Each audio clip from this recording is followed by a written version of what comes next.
everyone, it's me Anjali Verma and welcome back to my channel. So in today's video we are going to discuss everything which is related to CUET. So तुम्हारा जो central university entrance test होने वाला है उससे related जो भी चीज़ें हैं, क्या बुक्स तुम लोग को फॉलो करनी है, एग्जैक्टली एग्जाम पैटर्न क्या है, बिकॉज बहुत लोगों को इसमें कंफ्यूजन हो रही है, देन हमें प्रिपेयर किस तरह से करना है वो हम आज की इस वीडियो में डिस्कस करेंगे। एंड यहाँ पे देखो जो लास्ट डेट है वो एक्सटेंड हो गई थी 22 मई। सो आज अगर किसी को भी फिल करना है तो मैं सजेस्ट करूंगी कि आज के आज ही फिल कर देना, बिकॉज कई बार ऐसा होता है कि कल लास्ट डे है तो बहुत ज़्यादा हबड़ तबड़ हो जाती है एंड देन उसके बाद कई बार मे बी वेबसाइट वर्क ना करे तो तुम्हारा एग्जाम जो तुम्हारा फिल करना था फिर वो छूट जाएगा। तो इसीलिए आई वुड सजेस्ट अगर तुम लोग को फिल करना है तो आज के आज कर लेना। एग्जाम डेट जो है पहले 6 मई थी लास्ट, अब एक्सटेंड हो चुकी है, सो डेफिनेटली फिल कर लेना। देन उसके बाद 50% इज द मिनिमम क्राइटेरिया कि तुम्हारी क्लास 12 में 50% मिनिमम होनी चाहिए और वो हर किसी की आ जाती है, सो ये तो तुम्हें चिंता करने की जरूरत नहीं है। अब देखो यहाँ पे तुम्हारे 3 सेक्शन है। सेकेंड वाला क्या है तुम्हारा मेन डोमेन, ठीक है। डोमेन सब्जेक्ट्स एज इन जो भी फर्दर तुम्हें आगे कोर्स करना है उसमें क्या सब्जेक्ट्स तुम चूज करना चाहते हो, एग्जैक्टली कितने सब्जेक्ट्स तुम चूज कर सकते हो या फिर उसमें मैक्सिमम कितने चूज कर सकते हो वो हम डिस्कस करेंगे, ठीक है। तो यहाँ पे देन जो हमारा फर्स्ट है वो लैंग्वेज सेक्शन है। मैक्सिमम लोग आई गेस इंग्लिश ही चूज करेंगे, सो उसका भी डिस्कस करेंगे।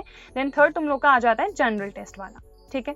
तो सबसे पहले देखो ये जो डोमेन वाला है ना, इसमें ऐसा नहीं है कि सिर्फ टर्म 2 का ही सिलेबस आएगा। अगर तुम अभी अपने बोर्ड एग्जाम्स के लिए प्रिपेयर कर रहे हो तो तुम सिर्फ टर्म 2 का पढ़ रहे हो, बट यहाँ पे टर्म 1 के भी सब्जेक्ट्स आएंगे, मतलब जो टर्म 1 के चैप्टर्स थे वो भी आएंगे और टर्म 2 के भी आएंगे। सो ऐसा नहीं है कि सिर्फ टर्म 2 ही तुम्हें प्रिपेयर करना है, तुम्हें बहुत अच्छे से टर्म 1 और टर्म 2 दोनों ही प्रिपेयर करने हैं क्लास 12 के, ठीक है।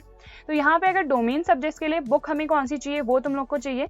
तो ये जो बुक है AB पब्लिकेशन से CUET के लिए, सो ये बहुत ज़्यादा हेल्पफुल रहेगी बिकॉज इसमें डोमेन सब्जेक्ट्स, अब देखो मैं हमेशा कहती हूँ जब भी तुम्हारा MCQ पैटर्न होता है, अब CUET वाला तो कंप्लीट तुम्हारा MCQ पैटर्न ही है, तो सिर्फ ना वन शॉट से काम हो जाएगा, तुम्हें ज़्यादा डिटेल में देखने की जरूरत नहीं है। बट इट्स वेरी इंपॉर्टेंट कि तुम लोग ज़्यादा से ज़्यादा प्रैक्टिस करो। तो ये बुक तुम्हें इसलिए हेल्प करेगी बिकॉज इसमें एक तो तुम्हारे मॉक टेस्ट पेपर्स गिवन है। तुम्हारा पैटर्न एग्जैक्टली क्या है देखो डोमेन सेक्शन में कि 50 क्वेश्चंस आएंगे जिसमें से तुम्हें 40 अटेम्प्ट करने हैं, सो 10 तुम लोग छोड़ सकते हो। तो आई थिंक ये तो तुम्हारे लिए बहुत अच्छा है कि सिर्फ तुम्हें 40 क्वेश्चंस को अटेम्प्ट करना है। बट यहाँ पे practice is very very important. जैसे टर्म 1 था MCQ पैटर्न था, वहाँ पे भी मैंने तुम लोग को सजेस्ट करा था कि प्रैक्टिस ज्यादा से ज्यादा करो। ये नहीं है कि थियोरेटिकल पोर्शन ही हम पढ़ने में लगे हैं, एक बार बस रिविजन कर लो। रिविजन किससे? वन शॉट से। जितने चैप्टर्स हैं सबके वन शॉट डाल रखे हैं, उसके बाद ना सीधे तुम लोग अपने मॉक टेस्ट पेपर्स डेफिनेटली करना। इस बुक में क्या है जो भी NTA ने रिलीज करे थे तुम्हारे मॉक टेस्ट पेपर्स, उसी के बेसिस पे 10 मॉक टेस्ट पेपर्स तुम्हें पर सब्जेक्ट मिलेंगे। जैसे ये क्या है डोमेन सब्जेक्ट्स के लिए स्पेसिफिकली PCMB। सो मान लो मैंने सिर्फ PCM ये 3 डोमेन सब्जेक्ट्स अपने चूज कर रखे हैं, 3 तो चूज करना ही करना, तो 3 अगर मैंने चूज कर लिए हैं तो फिजिक्स के भी इसमें तुम लोग को 10 मॉक टेस्ट पेपर्स मिलेंगे, केमिस्ट्री के लिए भी और मैथ्स के लिए भी, या फिर अगर तुम मान लो बायो चूज कर रहे हो तो बायो के लिए भी तुम्हें 10 टेस्ट पेपर्स इसमें मिलेंगे। सो ये तुम्हें डेफिनेटली हेल्प करेगी। इसकी PDF मैं टेलीग्राम पे डाल दूंगी,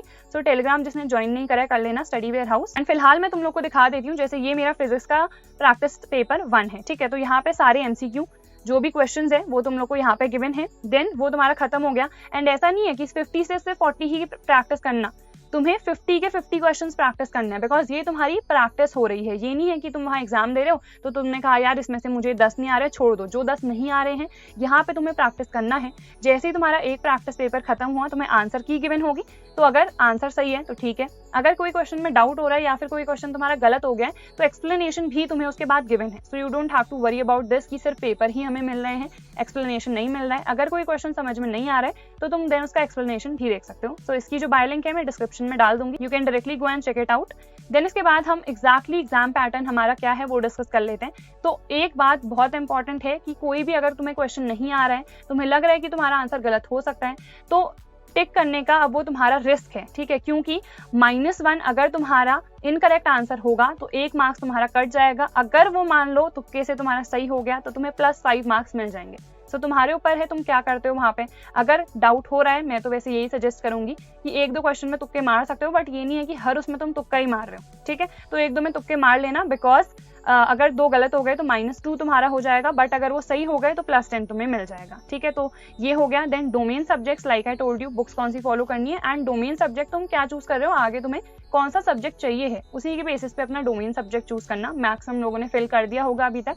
तो देखो सेक्शन 1 जो है दो में डिवाइडेड है, A and B. Section 1A में कौन सी लैंग्वेजेस आ रही है? हिंदी, इंग्लिश, जो भी तुम्हारी रीजनल लैंग्वेजेस है, मान लो गुजराती है, तुम गुजरात से हो, तेलुगु हो गई, बंगाली हो गई, कोई भी लैंग्वेज जो है वो यहाँ पे आ रही है हमारी 13 लैंग्वेजेस में। तो इसमें से जनरली आई थिंक सब लोग इंग्लिश चूज करेंगे, या फिर if you are more comfortable in Hindi so Hindi choose कर लेना, या फिर अपनी रीजनल लैंग्वेज जिसमें भी तुम ज्यादा कंफर्टेबल हो, ठीक है, जिसमें यू फील कि इसमें मेरे मैक्सिमम मार्क्स आएंगे, आई वुड सजेस्ट कि वो ही तुम चूज करना। देन सेक्शन 1B में मैक्सिमम जो तुम्हारी फॉरेन लैंग्वेजेस है ना वो है, जैसे कि German, French, Russian, Chinese, Nepali etcetera, ठीक है। तो यहाँ पे तुम्हारा मैक्सिमम 2 लैंग्वेजेस चूज करने का ऑप्शन है, सो डिपेंड्स अपॉन यू तुम कौन सी लैंग्वेज चूज करना चाहते हो। अगेन यहाँ पे 50 क्वेश्चंस आएंगे जिसमें से तुम्हें 40 क्वेश्चंस करने हैं। इन द सेम वे जो हमारा सेक्शन 2 है डोमेन सब्जेक्ट वाला, यहाँ पे भी मैक्सिमम तुम 6 डोमेन सब्जेक्ट चूज कर सकते हो, और यहाँ पे मैं तुम लोग को सजेस्ट करूंगी ही कि 3 तो अपने चूज करना ही करना डोमेन सब्जेक्ट्स।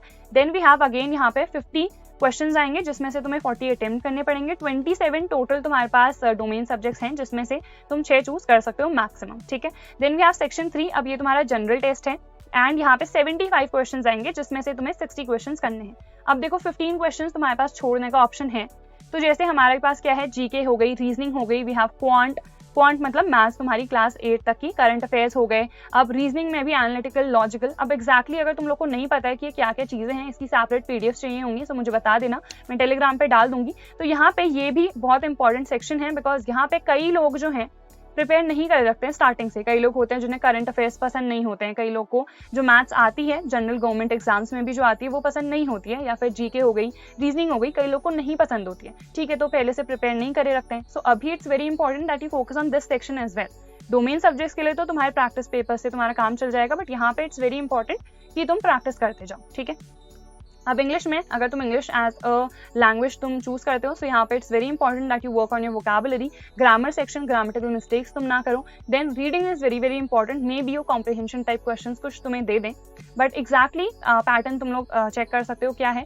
बट यहाँ पे अगर तुम इंग्लिश के लिए प्रिपरेशन कर रहे हो ना, तो reading is very very important, reading तुम लोग करते जाओ। अभी जैसे तुम्हारे बोर्ड्स चल रहे हैं, सो 1 घंटा या फिर सिर्फ हाफ एन आवर तुम निकाल सकते हो, यू कैन स्टार्ट रीडिंग, या फिर वोकैबुलरी सेक्शन। अब यहाँ पे क्या क्या चैनल्स तुम लोग को फॉलो करने हैं, उसके लिए if you people want a separate video, I will definitely make complete strategy पर सब्जेक्ट, क्या क्या चीजें फॉलो करनी है, उसके लिए I will make a different video, because यहाँ पे फिर वो बहुत लेंदी हो जाएगी। देन डोमेन में मैंने बता दिया, तुम पे है बात, अगर तुम आर्ट स्टूडेंट्स हो, तुम्हें क्या डोमेन सब्जेक्ट्स आगे चाहिए हैं, कौन से सब्जेक्ट तुम फर्दर कॉलेज में पढ़ना चाहते हो, कॉमर्स है तो तुम क्या सब्जेक्ट चूज करना चाहते हो, PCM, PCB, it completely depends upon you. Domain subject के लिए जो बुक मैंने तुम लोग को रिकमेंड करी है एवी पब्लिकेशन की, वो तुम लोग डेफिनेटली परचेस कर सकते हो, लिंक उसकी भी मैंने डिस्क्रिप्शन बॉक्स में प्रोवाइड कर दी है। Then we have the general test, तो इसमें बहुत ज्यादा इंपॉर्टेंट है, लाइक आई टोल्ड यू, कि तुम लोग ज्यादा से ज्यादा प्रैक्टिस करो। जैसे डोमेन सब्जेक्ट बिकॉज तुमने टर्म 1 टर्म 2 पढ़ लिया है, बस वन शॉट देखो, उसके बाद ये जो बुक मैंने तुम लोग को रिकमेंड करी है, यहाँ पे सिर्फ क्वेश्चंस जो है प्रैक्टिस करते जाओ, बहुत ज्यादा इंपॉर्टेंट है तीनों ही सेक्शन में, बिकॉज ये कंप्लीट तुम्हारा एमसीक्यू बेस्ड है, तो प्रैक्टिस तुम लोग डेफिनेटली करते रहना। इसके अलावा कोई भी डाउट होता है, you can definitely comment down, I try कि मैं रिप्लाई कर सकूं। So that's all for today's video, I hope this was useful, don't forget to like, share and subscribe to my channel, and I see you guys in the next video.